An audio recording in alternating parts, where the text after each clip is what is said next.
જો લાઈફ બદલવી છે તો પહેલા પોતાને બદલવાનું સ્ટાર્ટ કરો. કેમ કે દર વખતે સિચ્યુએશનને બ્લેમ કરવાનું બંધ કરવું પડશે. દર વખતે તમારી જોડે એક જ બહાનું હોય છે કે મારી સિચ્યુએશન આવી હતી, એના કારણે લાઈફની અંદર મેં કંઈ કર્યું નથી. ખરેખર એ વસ્તુ હોતી જ નથી. દરેક વખતે સિચ્યુએશનને બ્લેમ કરવું બંધ કરવું પડશે. પોતાની હેબિટ ઉપર કામ કરો. જ્યારે તમારે પોતાની બહારની દુનિયા ચેન્જ કરવી છે તો પહેલા આપણે પોતાને અંદરથી ચેન્જ કરતા શીખવું પડશે. અને અંદરથી ચેન્જ કરવા માટે પહેલા તો તમારે હેબિટ ઉપર કામ કરવું પડશે કે પોતાની શું એવી આદત છે જે લાઈફને ખરાબ કરી રહી છે. તો પોતાની હેબિટ બદલો. તો પોતાનું માઇન્ડસેટ બનાવો કે એકચ્યુઅલી લાઈફમાં શું જોઈએ છે અને ક્યાં જવું છે. અને રૂટીન ચેન્જ કરો. જોઈએ છે તો ઘણું બધું લાઈફની અંદર, બટ રૂટીન એવો છે કે તમે કંઈ જ કરી નથી રહ્યા. અને પોતાનું રૂટીન ચેન્જ કરવો બહુ જ ઇમ્પોર્ટન્ટ છે.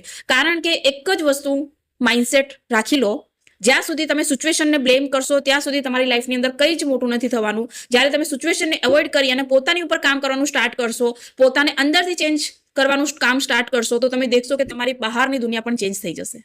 ઓકે, તો સિચ્યુએશનને બ્લેમ ના કરો, પોતાની અંદર પોતાની ઉપર કામ કરવાનું સ્ટાર્ટ કરો.